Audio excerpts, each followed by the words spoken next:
Good afternoon. This is Delegate Dillon from the 29th District, Wayne and Mingo counties.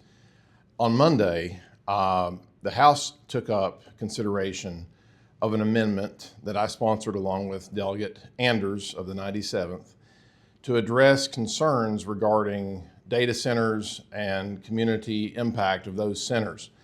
There is a legislative rule which was promulgated this year after almost a full year of review and preparation, and included in that rule were no protections such as were promised to us last year for things such as notification of communities, communities having a voice in the approval process of a data center, protections for water such as groundwater and wells, things of that nature, protections against encroachment of the Fourth Amendment protections and your rights of your individual data and information about your life being private.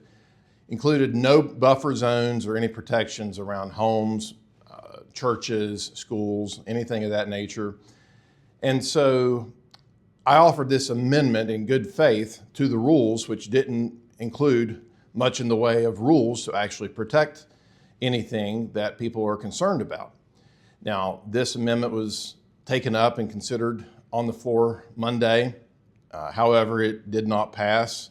I asked for all of the yeas and none of the nays, but unfortunately received 87 nays and 6 yeas, and also 6 people were absent.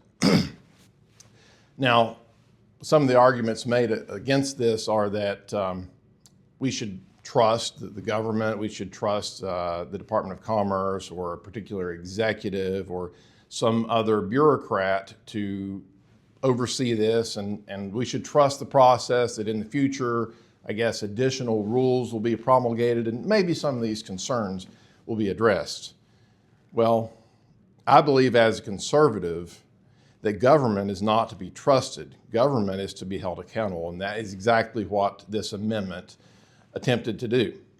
So for that reason, due to the fact that 87 of our members of the House of Delegates said no to notifying communities and giving communities a voice in the process, they said no to requirements to protect groundwater and wells on farms and other areas out in the rural communities. They said no to Fourth Amendment protections. They said no to buffer zones around homes and churches and schools to protect private property and quality of life. So when the bill came up yesterday, I said no to them. Now, one final note on this.